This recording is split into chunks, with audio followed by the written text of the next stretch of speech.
விஜய் அவர்களே ஒரு பெரிய சொத்துக்கார். அவரிடம் இருக்கக்கூடிய கருப்பு பணங்களை கணக்கு காட்டுவதற்கே ஒரு அரசியல் கட்சி அவருக்கு தேவைப்படும். திமுகவை பலவீனப்படுத்த வேண்டும் என்பதற்காக பாஜக அவருக்கு 3000 கோடி வரைக்கும் கொடுத்திருப்பதாக ஒரு தகவல் இருக்கிறது. ஒருவேளை பாஜக பின்புலத்திலே இருந்து விஜயை இயக்குகிறார்கள் என்று வைத்துக் கொண்டால் கூட அது பாஜகவுக்கு பயன்படுமான ஒரு பெரிய கேள்வி. அண்ணாமலைக்கு ஒரு அரசியல் தமிழ்நாட்டில் இருக்குங்களா? அவர் லண்டனுக்கு படிக்க போறோம்னு சொன்னார்ல, அந்த கேப்ல எல்லாருமே என்ன பண்ணிட்டாங்கன்னா அவரை பத்தி போட்டு கொடுத்து கேப்ல கிடா வெட்டி அவரை காலி பண்ணிட்டாங்க அரசியல்ல.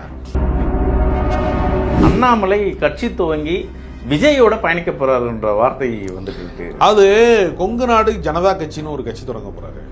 ஏன்னா தமிழ்நாட்டில் பாரதிய ஜனதா செல்ஃப் எடுக்காதுன்னு அவருக்கு தெரிஞ்சிருச்சு. இன்னும் கொஞ்ச நாள் பார்ப்பாரு. சட்டப்பேரவை தேர்தல் வரைக்கும் அவருக்கு ஏதாவது முக்கியத்துவம் கொடுக்கப்படவில்லை என்று சொன்னால், போன முறை திருச்சியில் அவர் பேசும்போது மைக்கு வயரை அறுந்து போச்சு. அது எவனோ ஆர்வக்கோளாறுல வயரை பிடிச்சி இழுத்துட்டான்னு சொல்லி தான் தாவேக்காரங்களே சொன்னாங்க. அந்த வயரை அத்ததே திமுக தாங்கிறாப்புல விஜய். விஜய் தன்னுடைய மனைவியை பிரிந்து வாழ்கிறார். அந்த பிரிவுக்கும் கூட திமுக தான் முழுமையான காரணம்ங்கிறது எப்ப சொல்ல போறாங்கன்னு தெரியல. வாகை நேயர்களுக்கு வணக்கம். இன்று நம்மோடு அரசியல் பேச இணைந்திருக்கிறார் மூத்த ஊடகவியலாளர் திரு ராஜகோபாலன் அவர்கள். வணக்கம் சார். வணக்கம். விஜயோட அரசியல் தமிழ்நாட்டில் வந்த உடனே அரசியல் களத்தில் கால் பதிச்ச உடனே பல விமர்சனங்கள் இருந்திருக்கு. குறிப்பாக விஜய் இயக்குவது யாரு, விஜய்க்கு யாரெல்லாம் ஃபண்டு பண்ணுறாங்க, இது போல் பல கேள்விகள் இருக்குது. எல்லா கேள்விகளுக்குமே கேள்விக்குறியாகவே இருக்குது. நீங்கள் சொல்லுங்கள், விஜயோட பயணம் சுற்றுப்பயணம்லாம் போகிறாரு வாரம் ஒரு முறை, யார் பின்னாடி இருக்கா, இவருக்கான ஃபண்டிங் எல்லாம் யார் பண்ணுறாங்க? அதாவது விஜய் அவர்களே ஒரு பெரிய ஆயிரக்கணக்கான கோடிகளுக்கு சொந்தக்காரர் என்று சொல்லக்கூடிய அளவுக்கு பெரிய சொத்துக்கார். காதல் படங்களாக நடித்து கல்யாண மண்டபமாக கட்டி பல சொத்துக்களை உருவாக்கிட்டாங்க ஏற்கனவே. அதனால் இன்னொருத்தர் செலவு செய்து தான் அப்படின்னு தீர வேண்டும்ங்கிற அளவுக்குலாம் அவருக்கு பொருளாதார பின்னடைவு முதல்ல கிடையாது. ஆனால் ஆதவர்ஜுனா மாதிரி ஆட்கள் உள்ளே இருக்கும்போது பல சோர்ஸ் உள்ளே வரக்கூடிய வாய்ப்பு இருக்கிறது. ஏன்னா சினிமா துறை சார்ந்து ஒரு நண்பர் சொன்னார், திமுகவை பலவீனப்படுத்த வேண்டும் என்பதற்காக பாஜக அவருக்கு 3000 கோடி வரைக்கும் கொடுத்திருப்பதாக ஒரு தகவல் இருக்கிறது என்று சொன்னாங்க. இது உறுதி செய்யப்பட்ட தகவலா, போகிற போக்கில் சொன்ன தகவலா என்பது நமக்கு ஆதாரம் இல்லாமல் அதை நம்ம உறுதிப்படுத்த முடியாது. ஆனால் அப்படி ஒரு வாய்ப்பு இருக்கிறது அப்படிங்கிற யூகம் பல பேருக்கு இருக்கிறது. அப்போ பொருளாதார பின்புலம் என்பது அவருக்கு இருக்குது. அப்போ நான் இன்னும் இப்படி கூட யோசிக்கிறேன், அவரிடம் இருக்கக்கூடிய கருப்பு பணங்களை கணக்கு காட்டுவதற்கே ஒரு அரசியல் கட்சி அவருக்கு தேவைப்படும். இப்போ உங்களுக்கு தெரியும், ட்ரஸ்ட்டு ஃபார்ம் பண்ணிவிட்டு நீங்கள் அதில் செலவு கணக்கு காட்டுகிற போது அதுக்கு டேக்ஸில் அது வராது. அரசியல் கட்சிகள் எல்லாமே அந்த ட்ரஸ்ட்டு வகைரால தான் வரும். அதனால் விஜய் அவர்கள் செலவு கணக்கை காட்டுவதற்கும் பிளாக் பண்ணியை ஒயிட் ஆக்குறதுக்கும் இந்த அரசியல் பயணங்கள் அவருக்கு தேவைப்படும். அதனால் பல பேர் பணத்தை கொண்டு கொடுப்பதற்கு எப்பொழுதுமே என்ன செய்வாங்கன்னா, மக்கள் நீதி மையம் மாதிரி கட்சிகளுக்கு கூட பல பேர் முதல் கட்டமாக நிறையா பேர் இன்வெஸ்டர்ஸ் மாதிரி நிறையா பேர் வந்தாங்க. அப்புறம் அது ஒரு கட்டத்துக்கு மேலே டேக் ஆஃப் ஆகலை, இதுக்கு மேலே நகராது என்று தெரிந்து தான் கொஞ்சம் கொஞ்சமாக கலண்டு ஓடுனாங்க. அதனால் பிரபலங்களுக்கு பணம் செலவழிப்பது, பிரபலங்களை வைத்து ஏதாவது காரியம் சாதிப்பது அப்படிங்கிறதுல தன்னெழுச்சியாக பல பேர் வரக்கூடும். அதனால் அதை நம்ம ஒரு பெரிய பொருட்டாக கருத வேண்டிய அவசியம். இந்திய அரசியல் நீங்கள் எடுத்துக்கிங்கன்னா தமிழ்நாடு அரசியல் பெரிய ஒரு பவர் பிளே பாலிடிக்ஸ் தான். அது குறிப்பாக ஒரு ஆளுமை இருந்தால் தான் தமிழ்நாட்டில் ஒரு அரசியலை ஸ்டாண்டர்ட் பண்ண முடியும். அதுபோல் என்ன தான் பார்த்துட்ருக்கோம் இதனால் வர. விஜயோட திடீர் இந்த அரசியல் பயணம், இதுக்கு பின்புலம், அதாவது அரசியல் பின்புலம் யாரானும் உள்ளே பயணிக்கிறாங்களா? அந்த ஒரு கேள்வி இருக்கு. இல்லை, அது பல பேருக்கு இருக்கிறது. விஜயை இயக்குவது யாருன்ற ஒரு கேள்வி. ஐஆர்எஸ் ஆஃபீஸரு கூட அவர் அவருடைய மைண்ட் செட்லாம் என்னவா இருக்கிறது அப்படின்னு பார்க்குற போது யாராவது வேறு பின்புலங்களில் இருந்து வரை இயக்குகிறார்கள். ஏன்னா ரஜினிகாந்தை கொண்டு வர வேண்டும் என்று ஆடிட்டர் குருமூர்த்தி போன்றவர்கள் தான் ரொம்ப தீவிரமாக இயங்குனாங்க. அப்போ ஆர்எஸ்எஸ் தான் அது இயக்குகிறது அப்படிங்கிற ஒரு இடம் இருந்துச்சு. அவர் ஒரு கட்டத்துக்கு மேலே இந்த விளையாட்டு வேணாம், அது நடைமுறையில் பெரிய விபரீதமாக முடியும், நடைமுறையில் ஒன்றும் ரிசல்ட் வராது. ரஜினிகாந்த் பெரிய ஆளுமை தான், ஆனால் அரசியல் ரீதியாக ஒரு பெரிய ரிசல்ட் அவருக்கு வருவதற்கு வாய்ப்பில்லை என்று தெரிந்து கொண்டு அவர் நாசுக்காக உடல்நலத்தை காரணமாக காட்டி எஸ்கேப் ஆயிட்டார். அதே அஜெண்டா தான் விஜய் அவர்களுக்கும் செயல்படுத்தப்படுகிறது. அதனால் அது வேறு இது வேறு கிடையாது. ரஜினிகாந்த் எஸ்கேப் ஆன இடத்துல தான் விஜய் இறக்குமதி செய்கிறாங்க என்று ஒரு கணக்கு இருக்கிறது. எப்போவுமே வந்து தேசிய கட்சிகளுடைய அழுத்தம் வந்து மாநில கட்சிகள் மீது எப்பொழுதுமே இருக்கும். இப்போ நீங்கள் எம்ஜிஆர் கட்சி ஆரம்பித்த காலத்திலே கூட திமுக ரொம்ப அதீதமான வளர்ச்சிக்கு போய்விட்டது, ஆட்சி அதிகாரத்தை கைப்பற்றி விட்டது, அதை வந்து நிலைகுலைய செய்ய வேண்டும் என்பதற்காகத்தான் அவங்க வந்து எம்ஜிஆரை வந்து அன்றைய மத்திய அரசாங்கம் நிர்பந்தம் செய்தது. இதே மாதிரி வருமான வரித்துறையின் வழியாக நிர்பந்தம் செய்தது. ஒரு கட்டத்துக்கு மேலே அதை எம்ஜிஆர் பயன்படுத்தி கொண்டார். ஆனால் அவங்க நினச்சது வேற, நடந்தது வேற. அவங்க நினச்சது என்னென்னா காங்கிரஸுக்கு வந்து துணை புரியக்கூடிய சக்தியாக அவர் இருப்பார் என்று நினைத்தாங்க. ஆனால் அவருடைய ஆற்றல் வந்து எப்படிப்பட்டதாக இருந்துச்சு, ஆளுமை எப்படிப்பட்டதாக இருந்துச்சுன்னா திமுகவா அதிமுகவா என்று களம் வந்து திசை மாறிவிட்டது. ஒரு தேசிய கட்சியா ஒரு மாநில கட்சியா, காங்கிரஸா திமுகவா என்று இருந்திருக்க வேண்டிய, இப்போ கேரளாவில் அப்படி தானே இருக்குது, கம்யூனிஸ்டா காங்கிரஸான்னு மாறி மாறி இரண்டு தேசிய கட்சிகளுக்கான போராட்டமாக அரசியல் களம் இருக்கல. அது மாதிரி ஒரு மாநில கட்சிக்கும் ஒரு தேசிய கட்சிக்குமான ஒரு போட்டியாக இருந்திருக்க வேண்டிய தேர்தல் இரண்டு மாநில கட்சிகளுக்கான போட்டியாக திசை மாறிவிட்டது. அதனால் அன்றைய காங்கிரஸ் பிளான் வந்து ஃபெயிலியர் ஆயிடுச்சு அப்படின்னு சொல்லக்கூடிய அரசியல் விமர்சனங்கள் உண்டு. அதனால் ஒருவேளை பாஜக பின்புலத்திலே இருந்து விஜயை இயக்குகிறார்கள் என்று வைத்து கொண்டால் கூட அது பாஜகவுக்கு பயன்படுமான்னு ஒரு பெரிய கேள்வி இருக்கிறது.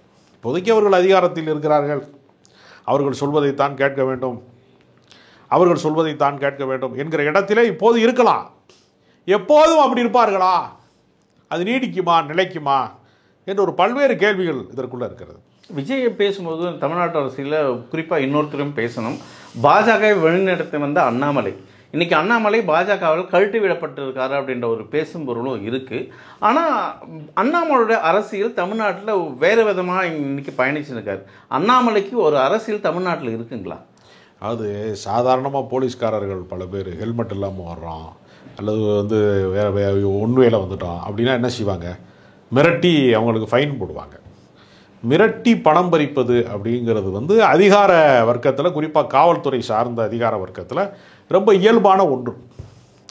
இதையே பெரிய லெவல் டீலிங்கில் வந்து ஒரு ஐபிஎஸ் ஆஃபீஸராக இருக்கக்கூடியவர் வந்து கட்சிக்குள்ளே வந்து கேடி ராகவனில் இருந்து எச் ராஜா, எஸ்வி சேகர், காயத்ரி ரகுராம எல்லாரையும் காலி பண்ணிட்டு தான் தான் எல்லாமே அப்படிங்கிற ஒரு இடத்துக்கு வந்துட்டார் அண்ணாமலை. வந்ததற்கு பின்பு பல தொழிலதிபர்களை மிரட்டி, இன்னும் சொல்ல போனால் ஆளுகிற கட்சியில் இருக்கக்கூடிய அமைச்சர்களை உட்பட உங்கள் லிஸ்ட்லாம் என்கிட்ட இருக்குது, அமலாக்கத்துறை வந்துடும், எப்படி செந்தில் பாலாஜிக்கு வழக்கு விசாரணை வருகிறதோ அது மாதிரி வந்துடும் என்று பல பேரை மிரட்டியதாகவும், குறிப்பாக மணல் மாஃபியாக்கள்கிட்ட பெரிய அளவில் வந்து கோடிக்கணக்கான ரூபாய்களை வந்து வசூல் செய்து கொண்டதாகவும், அதே மாதிரி அவருடைய அந்த நடைபயணம் போனார்ல, நடைபயணத்தில் பார்த்தீங்கன்னா அதுலேயும் ஏகப்பட்ட பேர் இன்வெஸ்டர்ஸ் வந்து, அதுலேயும் குறிப்பாக ஆருத்ரா நிதி மோசடி என்பதில் ஒரு பெரிய பங்கு அவருக்கு இருக்கிறது.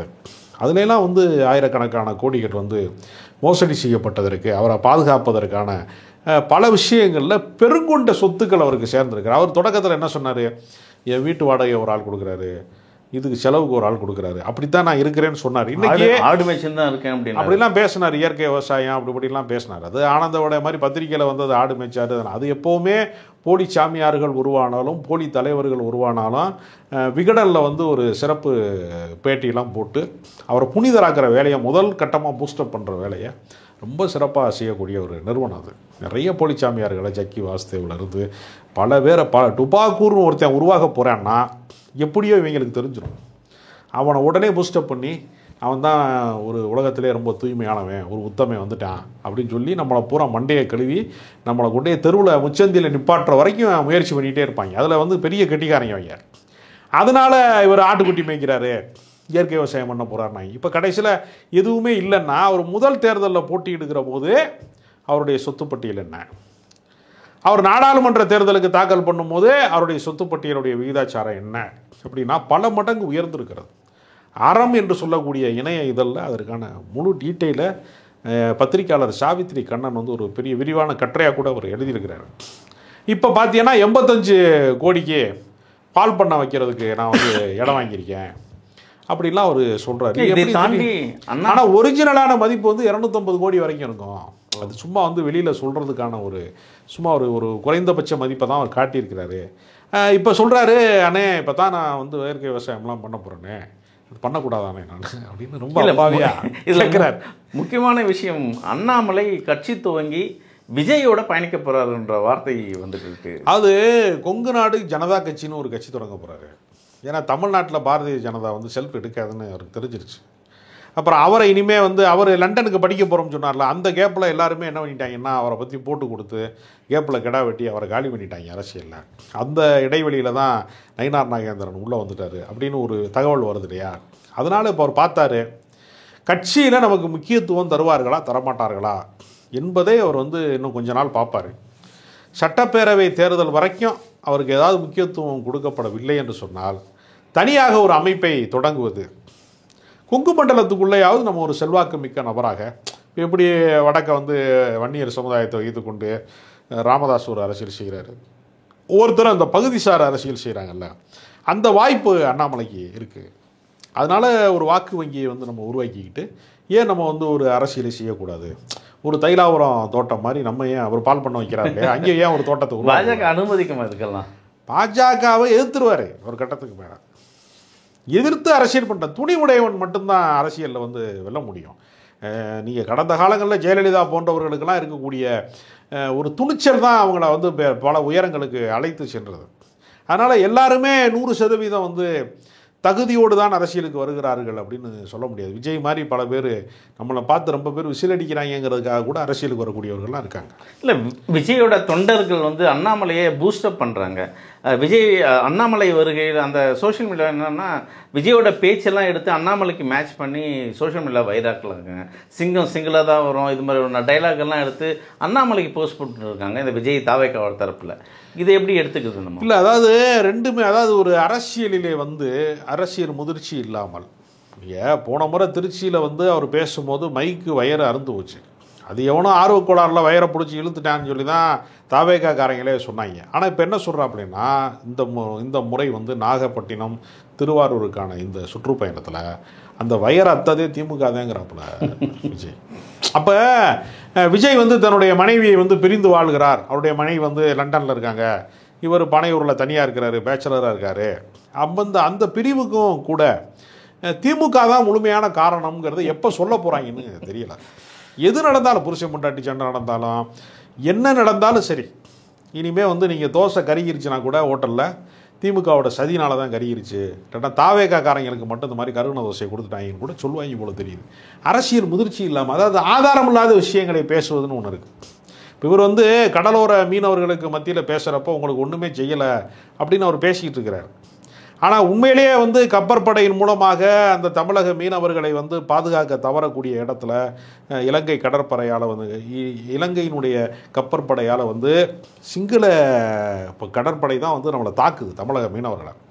அது முழுக்க முழுக்க இந்தியாவினுடைய கட்டுப்பாட்டிலே இருக்கிறது, இராணுவ கட்டுப்பாட்டிலே இருக்கிறது. மாநில அரசுக்கு அதில் எந்த விதமான அதிகாரமும் இல்லை. அப்போ நியாயமாக மத்திய அரசை பார்த்து கேட்க வேண்டிய கேள்வி, மீன்வளத்துறையினுடைய பல்கலைக்கழகம் ஒன்றை உருவாக்க வேண்டும் என்பதற்கான மசோதாவை வந்து ஆளுநர் கிடப்பிலே போட்டு அதெல்லாம் நடைமுறைக்கு வராமல் போகிறதுக்கான எல்லா சூழ்ச்சிகளையும் செய்தது அப்படின்னு பார்க்கும்போது எல்லா இடத்துலையுமே இதற்கு காரணமாக இருக்கக்கூடியவர்களை வந்து மத்திய அரசாங்கம் குறித்து பேசுகிற விமர்சனம் என்பது அவரிடத்துல பெரிதாக இல்லை. ரொம்ப வெளிப்படையாக வந்து உங்களுக்கு எனக்கு தான் போட்டி, ஸ்டாலின் சார் அப்படிலாம் கத்துறாரு. இது எனக்கு புரியலை. இப்போ நீங்கள் விஜய் வீட்டுக்கு முன்னாடி நின்று ஒருத்தர் விஜய் சார் அடுத்து நான் தான் உங்கள் இடத்துக்கு வர போகிறேன், நான் தான் சினிமாவில் பெரிய ஸ்டாரு அப்படின்னு ஒருத்தர் சொன்னார்னா விஜய் அதை ஒரு பொருட்டாக மதிப்பாரா? கிடையாது. அது நான் 30 வருஷம் உழைச்சிருக்கேன், டான்ஸ் ஆடிருக்கேன், வந்து பல பல படங்களில் நடித்து எக்ஸ்பெரிமெண்ட் ஆகி அப்புறம் தான் படிநிலையில் நான் உயர்ந்திருக்கேன். அப்போ உழைப்பு, ஒரு நீண்ட உழைப்பு இருக்கல. எந்த துறையிலையுமே வெற்றி என்பது வந்து மேம்போக்கானது அல்ல, அதற்கு ஒரு பெரிய அபாரமான உழைப்பு தேவைப்படுகிறது.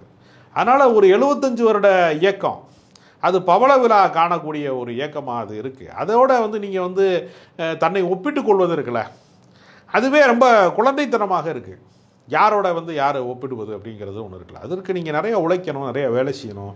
ஒரு கட்சியை குறை சொல்வதன் மூலமாகவோ ஒரு ஆட்சியை குறை சொல்வதன் மூலமாகவே ஒரு ஆட்சியை கைப்பற்றுவதற்கான தகுதி வந்து விடும்னா இது எப்படி நம்ம புரிந்து கொள்வதுன்னு நமக்கு தாவேகா தரப்பில் திமுகவை பலதரப்பட்ட விமர்சனங்களுக்கு வைக்கிறாங்க. குறிப்பாக திமுக அச்சத்தில் இருக்குது, விஜய் களத்தில் இறங்கினோடனே விஜய் அச்சத்தில் இருக்குன்றாங்க.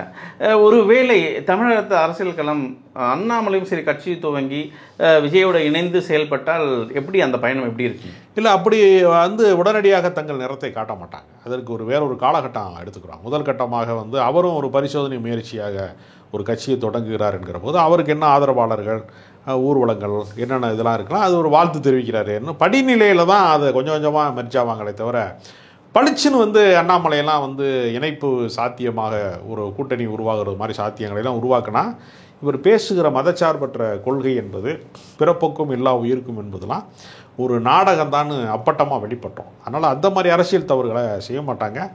அதிமுகவை விமர்சிக்காமல் திமுகவை மட்டும் விமர்சிப்பது என்கிற ஒரு உள்நோக்கம் இருக்குல்ல, அது ரொம்ப ஆபத்தானது.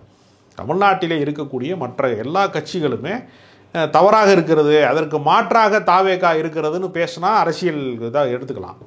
திமுக மட்டுமே அவர் டார்கெட் பண்ணுறாரு, அதிமுக குறித்து விமர்சனம் செய்ய மறுக்கிறாரு என்கிறபோது அவருடைய உள்நோக்கம் ரொம்ப தெளிவாக தெரியுது. அவர் எதை நோக்கி நகர்கிறார் என்பது ரொம்ப வெட்ட வெளிச்சமாக தெரியுது. பார்ப்போம் சார். தாவேகா விஜயோட அரசியலை நம்ம உன்னிப்பாக கவனிக்க போகிறோம். இனிமேலும் மேன்மேலும் பேசுவோம். உங்கள் நேர்த்தங்கிறதுக்கு மிக்க நன்றி.